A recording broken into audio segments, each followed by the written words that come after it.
Hello students, मेरा नाम दीपाली शर्मा है और आज हम लोग ज्योग्राफी के फर्स्ट चैप्टर संसाधन एवं विकास के बारे में जानेंगे। इसमें पहला टॉपिक है संसाधन। संसाधन हमारे जीवन में किस प्रकार से उपयोगी है या इसकी क्या महत्वता है या इसका वर्गीकरण किस प्रकार से होता है, इन सभी चीज़ों के बारे में हम लोग पढ़ेंगे।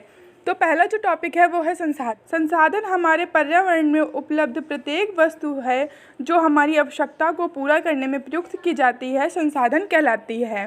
जैसे मान लीजिए आपको मेज़ बनानी है तो उसके लिए हमें लकड़ी की ज़रूरत होती है, तो लकड़ी क्या है? संसाधन है।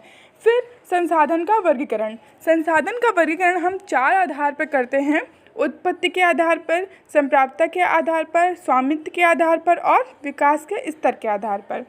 फिर हम उत्पत्ति के आधार पर इसका वर्गीकरण करते हैं, जैसे जैव और अजैव। फिर संप्राप्तता के आधार पर 2 प्रकार से, नवीकरण योग्य और अनवीकरण योग्य।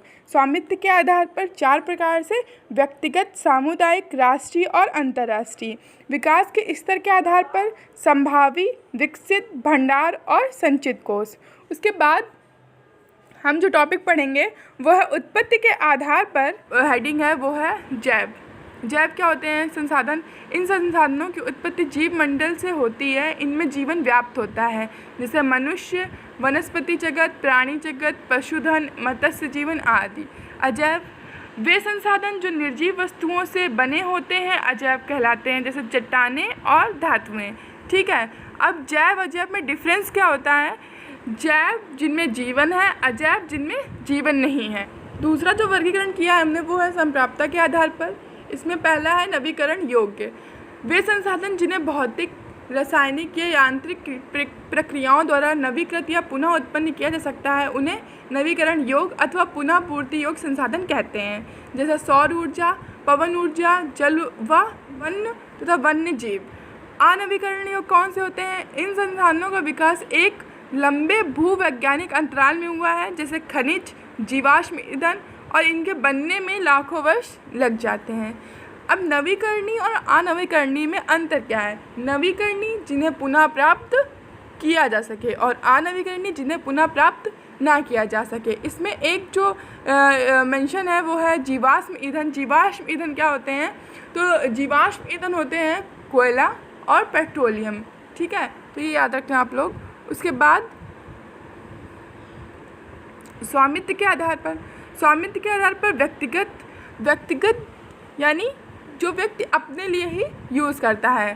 संसाधन निजी व्यक्तियों के स्वामित्व में भी होते हैं, जैसे शहरों में लोग भूखंड, घरों व अन्य जायदाद के मालिक। जैसे गांव में पहले कुएं होते थे, घर के बाहर तो केवल घर वाले ही यूज़ करते थे, वो किसके अंतर्गत आएगा? व्यक्तिगत संसाधन के अंतर्गत आएगा।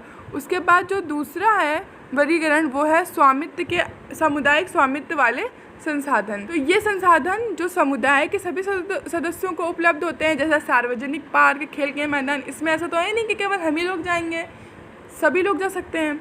फिर राष्ट्रीय संसाधन। तकनीक के तौर पर देश में पाए जाने वाले सारे संसाधन राष्ट्रीय हैं, देश की सरकार को कानूनी अधिकार है। सारे खनिज पदार्थ, जल संसाधन, वन तथा वन्य जीव, राजनीतिक सीमाओं के अंदर सारी भूमि और 12 समुद्री मील तक महासागरीय क्षेत्र में पाए जाने वाले सभी जो संसाधन है वो राज्य के अंदर, राष्ट्र के अंतर्गत हैं। यहाँ पे ये थोड़ा कट गया है। ठीक है, तो राष्ट्रीय संसाधन वे होते हैं जिन पर राष्ट्र का अधिकार होता है और समुद्री सीमा से कितनी दूर तक होते हैं? तो 12 समुद्री मील तक होते हैं। और 12 समुद्री मील में कितने किलोमीटर होते हैं? तो 22 किलोमीटर होते हैं। ये याद कर लेना, 22 किलोमीटर होते हैं, ये कोई कोई पूछ लेते हैं। उसके बाद फिर अंतर्राष्ट्रीय संसाधन। कुछ अंतर्राष्ट्रीय संस्थाएं संसाधनों को नियंत्रित करती हैं। तट रेखा से 200 समुद्री मील की दूरी से परे खुले महासागरीय संसाधनों पर किसी देश का अधिकार नहीं होता है। इन संसाधनों का उपयोग बिना अंतर्राष्ट्रीय संस्थाओं के सहमति के नहीं किया जा सकता है। राष्ट्रीय संसाधन कितना था?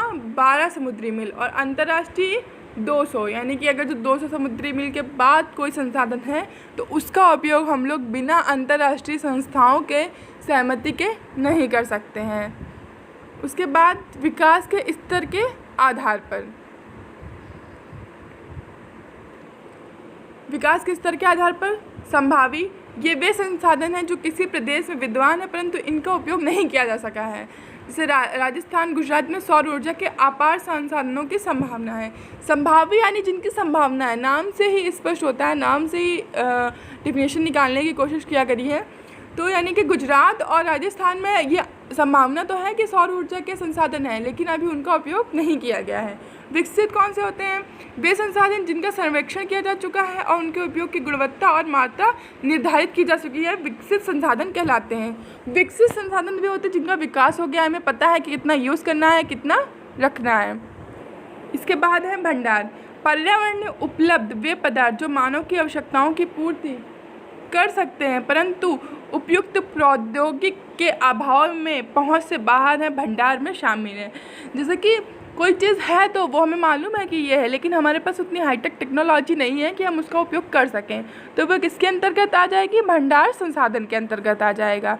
फिर उसके बाद संचित कोष, इनका उपयोग अभी आरंभ नहीं हुआ है, इनका उपयोग भविष्य में आवश्यकता पूर्ति के लिए किया जा सकता है। ठीक है, यानी कि ये संचय में है, अभी इनको यूज़ में नहीं लाया गया, इनको रखा गया है कि कभी फ्यूचर में नीड हुई तो हम इसका उपयोग कर सकते हैं। उसके बाद सतत पोषणीय विकास।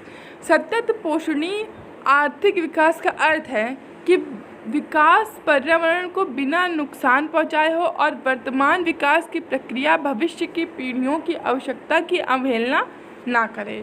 यानी जो सतत पोषणीय आर्थिक विकास है उसका ये मतलब है कि जो भी विकास हो वो पर्यावरण को बिना नुकसान पहुंचाए हो, और ऐसा ना हो कि हम अभी सारे संसाधन यूज़ कर लें और भविष्य में जो पीढ़ियाँ हो वो उनसे वंचित हो जाएं। जैसे मान लीजिए पानी है तो हम पानी का सारा यूज़ कर डालें तो जब हमारी जो आने वाली पीढ़ियाँ हैं उनको पानी मिले ही ना या पेट्रोल मिले ही ना, तो ये सतत पोषणीय विकास के अंतर्गत आता है। फिर एक सम्मेलन हुआ था जो कि इम्पॉर्टेंट है, रियो डी जेनेरो पृथ्वी सम्मेलन 1992। ठीक, तो जो ये रियो डी जेनेरो पृथ्वी सम्मेलन हुआ था, ये कहाँ हुआ था, इसमें कितने देश शामिल हुए थे, ये सब पढ़ेंगे हम लोग। तो ये जून 1992 में हुआ था और इसमें 100 से भी अधिक जो देश थे उन्होंने भाग लिया था, और ये ब्राज़ील के शहर में हुआ था, रियो डी जेनेरो में हुआ था, इसीलिए इसका नाम रियो डी जेनेरो पृथ्वी सम्मेलन रखा गया, और ये प्रथम अंतर्राष्ट्रीय पृथ्वी सम्मेलन था। ठीक है, फिर इसका उद्देश्य क्या था? तो उद्देश्य इसका था कि पर्यावरण संरक्षण और सामाजिक आर्थिक विकास की समस्याओं का हल खोजना। रियो सम्मेलन में भूमंडलीय वन सिद्धांतों पर सहमति जताई गई थी। फिर उसके बाद भारत में संसाधन नियोजन। भारत में संसाधनों का नियोजन किस तरीके से होता है? तो देश के विभिन्न प्रदेशों में संसाधन की पहचान करके तालिका बनाना, इस कार्य में क्षेत्रीय सर्वेक्षण, मानचित्र बनाना व मापन करना व अनुमान लगाना है। मतलब देश के जो विभिन्न देश हैं, मतलब मान लीजिए यूपी है हमारा, तो यूपी में कोई भी संसाधन है उसकी पहले तालिका बनाएंगे कि हमारे यहाँ क्या पाया जाता है, क्या नहीं पाया जाता है। फिर क्षेत्रीय स्तर पर, अब हर जगह तो एक इंसान पहुँच नहीं सकता है, तो क्षेत्रीय स्तर पर उसका सर्वेक्षण होता है, उसके बाद उसकी तालिका बनती है, मानचित्र बनता है। ठीक है, उसके बाद संसाधन विकास योजनाएं लागू करने के लिए उपयुक्त प्रौद्योगिक कौशल और संस्थागत नियोजन ढांचा तैयार करना। संसाधन विकास योजनाओं और राष्ट्रीय विकास योजनाओं में समन्वय स्थापित करना, यानी कि सामंजस्य होना चाहिए, ये नहीं कि कोई कुछ कह रहा है कोई कुछ कह रहा है, ऐसा नहीं होना चाहिए। फिर है संसाधन संरक्षण। अंतर्राष्ट्रीय स्तर पर व्यवस्थित तरीके से संसाधन संरक्षण की वकालत 1968 में क्लब ऑफ रोम ने की थी। बस इतना ही याद करना है कि पहली बार किसने वकालत करी थी, कब करी थी, बस। तो 1968 में वकालत करी थी संसाधन संरक्षण की, किसने करी थी? क्लब ऑफ रोम ने करी थी। उसके बाद हमारे संसाधन है, तो भू संसाधन है, वन्य तथा वन्य जीव संसाधन है, जल संसाधन है, खनिज तथा ऊर्जा संसाधन है। तो आज जो हम लोग पढ़ेंगे वो पढ़ेंगे भू संसाधन।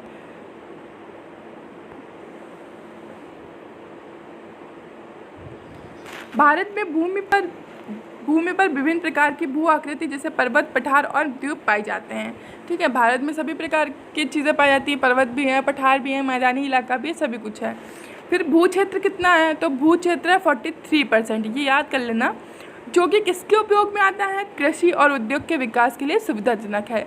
पर्वत कितने हैं, 30% हैं, और इनसे क्या हुआ है, नदियों के उद्गम, पता है नदियाँ कहाँ से निकलती हैं, पहाड़ से निकलती हैं। पठारी क्षेत्र कितना है, 27%, और जो पठारी क्षेत्र है वहाँ पर जीवाश्म ईंधन और वनों और खनिजों का अपार संचय है। जीवाश्म ईंधन मैंने बताया अभी कि कौन से होते हैं, तो कोयला होता है और पेट्रोल होता है, ठीक है। अब यहाँ पे एक चार्ट है, पाई ग्राफ है, उसमें बताया गया है कि कितना क्या है। देखो 43% मैदान है जो ब्लू से बताया गया है, 30% पर्वत है जो ब्राउन से बताया गया है, और 27% पठार है जो येलो से दिखाया गया है। उसके बाद भू उपयोग। अब हम भू का उपयोग किस तरीके से करते हैं, किन किन चीज़ों में करते हैं, तो पहला वन में करते हैं, यानी कि वन है भारत में। दूसरा कृषि अयोग्य भूमि। तीसरा गैर कृषि प्रयोजन में लगाई गई भूमि, इमारतें, सड़कें आदि सब बनती तो भूमि पर ही है। स्थायी चारा गया तथा अन्य गोचर भूमि, विविध वृक्षों, फसलों तथा उपवनों के अधीन भूमि, ठीक। उसके बाद भारत का जो भौगोलिक क्षेत्र है वो कितना है, ये बहुत इंपॉर्टेंट है, ये बहुत पूछते हैं। तो 32.8 लाख वर्ग किलोमीटर, ये याद कर लेना, बहुत इंपॉर्टेंट है। फिर भारत में वन कितने हैं और कितने होने चाहिए, तो वन हमारे यहाँ जो है वो 24.39% है और होने चाहिए 33.33%। ये जो हमारा पाई ग्राफ है ये भू उपयोग का है कि इसमें कितने % क्या यूज़ होता है, कहाँ कृषि योग्य बंजर भूमि है, कहाँ वन है। ये 1960 और 61 का पाई ग्राफ है, और ये 2014 और 15 का पाई ग्राफ है, ठीक। नेक्स्ट है हमारा भूमि संरक्षण। भूमि संरक्षण क्या होता है, यानी कि भूमि को बचाना। पहला क्या है, वनारोपण और चारागाहों के उचित प्रबंधन, यानी कि सबसे पहले तो हम वृक्ष लगाएंगे। पर्यावरण को बचाना हो, मृदा अपरदन कम करना हो, कुछ भी इन्वायरमेंट से रिलेटेड हो, क्या करेंगे, पहले हम वन लगाएंगे। पहला पॉइंट ये हमेशा याद रखिएगा आप लोग। उसके बाद पेड़ों की रक्षक मेखला।